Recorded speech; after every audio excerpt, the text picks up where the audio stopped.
Assalamualaikum warahmatullahi wabarakatuh. Selamat pagi anak-anak ibu semuanya. Bagaimana kabarnya pada pagi hari ini? Semoga anak-anak ibu selalu sehat dan senantiasa berada dalam lindungan Allah Subhanahu wa taala. Amin amin ya rabbal alamin. Nah, baik, sebelum kita memulai pembelajaran, alangkah baiknya kita membaca doa sebelum belajar. Silahkan kepada anak-anak ibu untuk berdoa.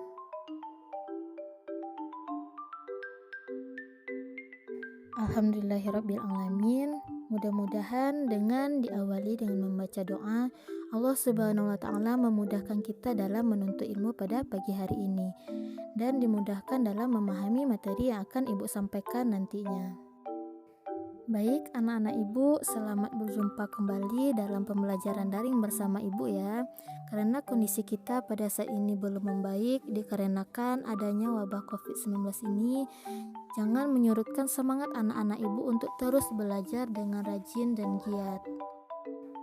Baik anak-anak ibu semuanya, pada pagi hari ini untuk pengambilan absen silahkan anak-anak ibu mengambil absen di Google Classroom. Nah, ibu beri waktu 10 menit untuk mengambil absen. Baik anak-anak ibu, sebelum kita memulai pembelajaran, ibu akan bertanya terlebih dahulu, apakah anak-anak ibu ada yang tahu apa materi pembelajaran kita pada pagi hari ini? Ya, bagus sekali. Materi pembelajaran kita pada pagi hari ini yaitu perkembangan Islam di Asia Afrika. Nah, sebelum kita memulai pembelajaran, ibu akan sampaikan terlebih dahulu apa saja tujuan pembelajaran kita pada pagi hari ini.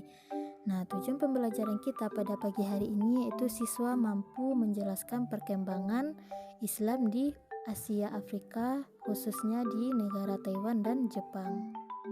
Nah, sekarang sebelum kita memulai pembelajaran, ibu akan mereview terlebih dahulu materi kita minggu lalu. Nah, apakah anak-anak ibu masih ingat apa materi kita minggu lalu? Ya, bagus sekali. Materi kita minggu lalu yaitu mengenai perkembangan Islam di Asia Tenggara. Nah, di sini anak-anak ibu masih ingat apa saja negara-negara Islam di Asia Tenggara? Ya, bagus sekali. Negara Islam di Asia Tenggara yaitu contohnya Brunei Darussalam, Malaysia, Filipina, Thailand, Singapura, dan Myanmar. Nah, sekarang anak-anak ibu semuanya apakah siap untuk belajar pada pagi hari ini?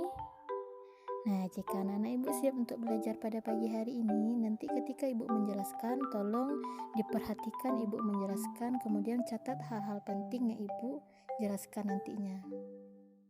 Baiklah anak-anak ibu, sebelum kita membahas masuknya Islam di negara Taiwan, tentu kita perlu mengetahui terlebih dahulu biografi dari negara ini.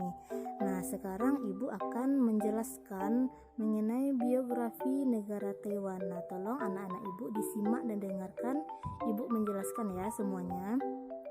Baik, nah negara Taiwan ini terletak di Asia Timur. Nah, Taiwan ini merupakan negara bekas jajahan dari negara Belanda pada abad ke-16 dan berbentuk negara republik. Nah, kemudian Taiwan ini resmi berdiri sebagai sebuah negara yang independen yaitu pada tanggal 1 Januari 1912. Dengan ini menjadikan kota Taipei sebagai ibu kota dari negara Taiwan. Nah, kemudian luas wilayah negara ini berkisar lebih kurang 36.000 km persegi dengan populasi penduduk mencapai lebih kurang 23 juta jiwa. Kemudian kita masuk kepada sejarah masuknya agama Islam ke Taiwan. Nah, di sini untuk sejarah masuknya agama Islam ke Taiwan ini sangat panjang sekali ya anak-anak ibu, dan ini dimulai dari abad ke-17 Masehi seiring dengan datangnya dinasti Ming dari Cina Daratan.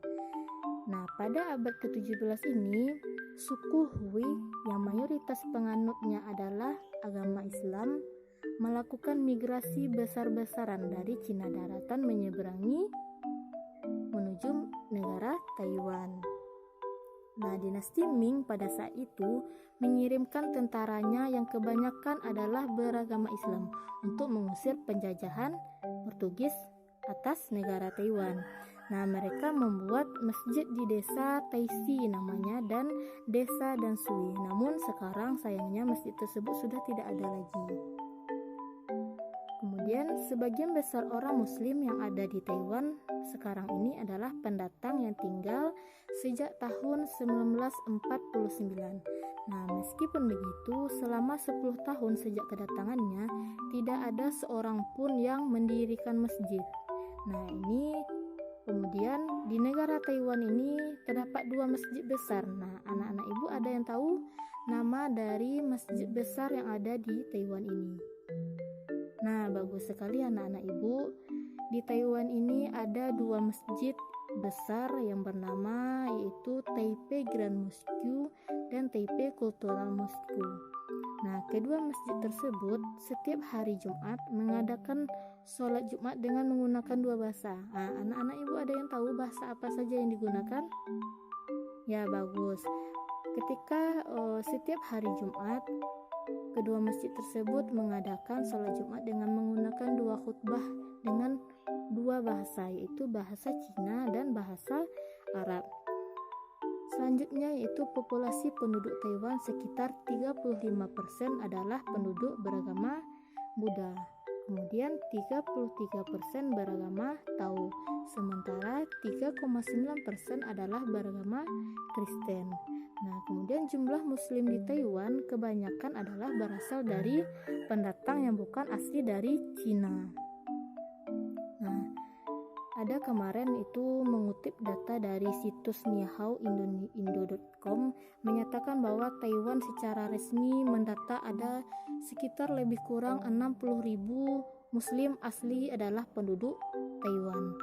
Nah, sementara secara keseluruhan jumlah muslim di Taiwan itu merupakan adalah pekerja dan pelajar yang berasal dari negara Indonesia, Myanmar, Malaysia, Turki, Pakistan, India, dan banyak negara dari Afrika dan negara Timur Tengah.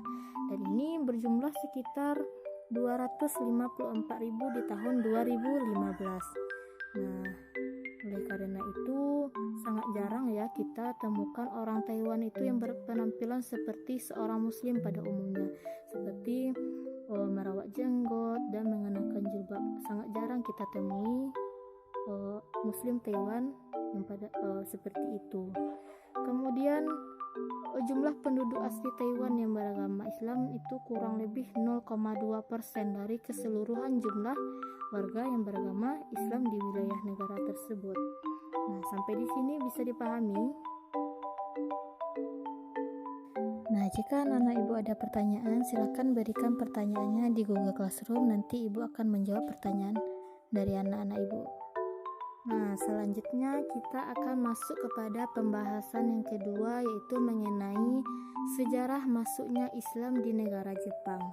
Nah, secara geografis, Jepang merupakan salah satu negara kepulauan di kawasan Asia Timur yang bersebelahan dengan Taiwan, RRC, Korea, dan Rusia.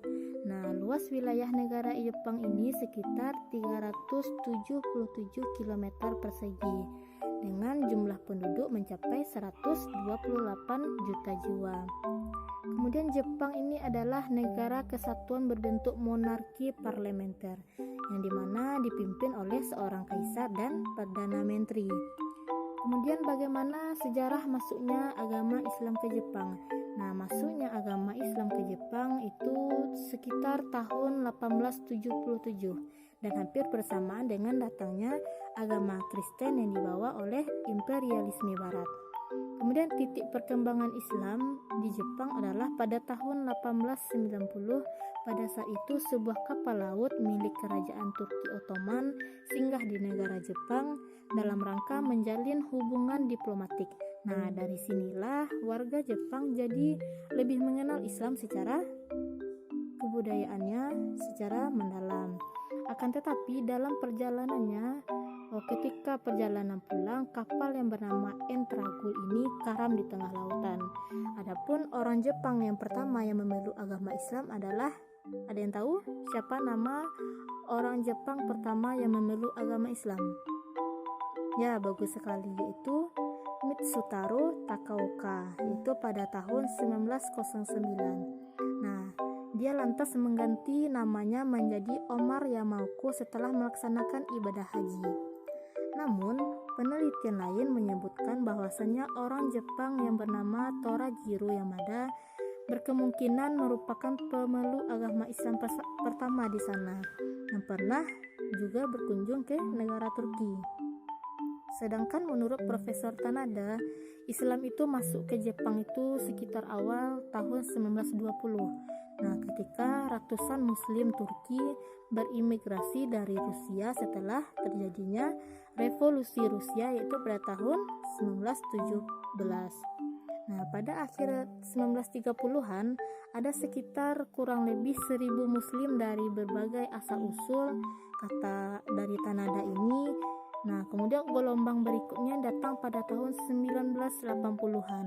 Nah, ketika gelombang pekerja migran dari Iran, Pakistan, dan Bangladesh datang secara signifikan meningkatkan populasi agama Muslim di sana. Nah, kemudian semakin banyaknya warga Muslim di Jepang kemudian memicu didirikannya sejumlah bangunan masjid. Nah, salah satu yang dianggap penting adalah Masjid Kobe yang dibangun pada tahun 1935 dan Masjid Tokyo pada tahun 1938. Nah, berkat komunikasi yang intens antara pemeluk Islam, beberapa penduduk Jepang pun beralih ke Islam pada saat itu. Kemudian Islam mengalami perkembangan yang pesat selama berkecamuknya Perang Dunia Kedua pada saat itu. Kemudian kekaisaran dan militer Jepang banyak menjalin hubungan dengan sejumlah organisasi dan pusat kajian Islam serta negara Islam. Nah, selanjutnya yaitu pada tahun 1953 organisasi Muslim pertama yaitu Japan Muslim Association berdiri di bawah pimpinan Sadiq Imaizumi. Nah, jumlah anggotanya masih sebanyak 65 orang dan bertambah 2 kali lipat yaitu 2 tahun kemudian. Sampai di sini bisa dipahami? Nah, baik, Ibu akan lanjut menjelaskan yaitu sebagian besar pemeluk Islam di Jepang pada saat ini adalah para pelajar dan imigran dari negara Asia Tenggara dan Timur Tengah. Nah, hanya sedikit yang warga asli Jepang yang beragama Muslim. Umumnya mereka terkonsentrasi di kota-kota besar semisalnya kota Hiroshima, kota Nagoya, Osaka, dan Tokyo. Kemudian secara rutin dakwah juga berjalan pada komunitas Muslim di sana. Kemudian beberapa tahun yang lalu, Dr. Saleh Samarai yang pernah belajar di negara Sakura itu dari tahun 1960 membentuk organisasi yang bernama Japan Islamic Center dengan menyusun metode dakwah efektif di Jepang. Nah, sumbangsihnya inilah yang pada akhirnya mampu mendorong upaya pengembangan Islam serta mengenalkan Islam secara luas pada masyarakat Jepang yang kosmopolitan. Kemudian Kepala Lembaga Kaum Muslimin atau LKM namanya di Jepang mengungkapkan bahwasanya Islamic Center yang terletak di ibu kota Jepang, Tokyo, tengah merintis pendirian sekolah Islam pertama di Jepang.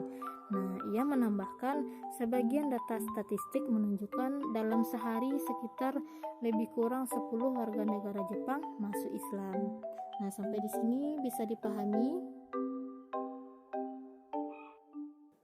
Baiklah, kepada anak-anak ibu semuanya, jika tidak ada pertanyaan, kita cukupkan pembelajaran kita pada pagi hari ini dengan mengucapkan hamdalah. Alhamdulillahirrabbilalamin. Akhirul kalam. Assalamualaikum warahmatullahi wabarakatuh.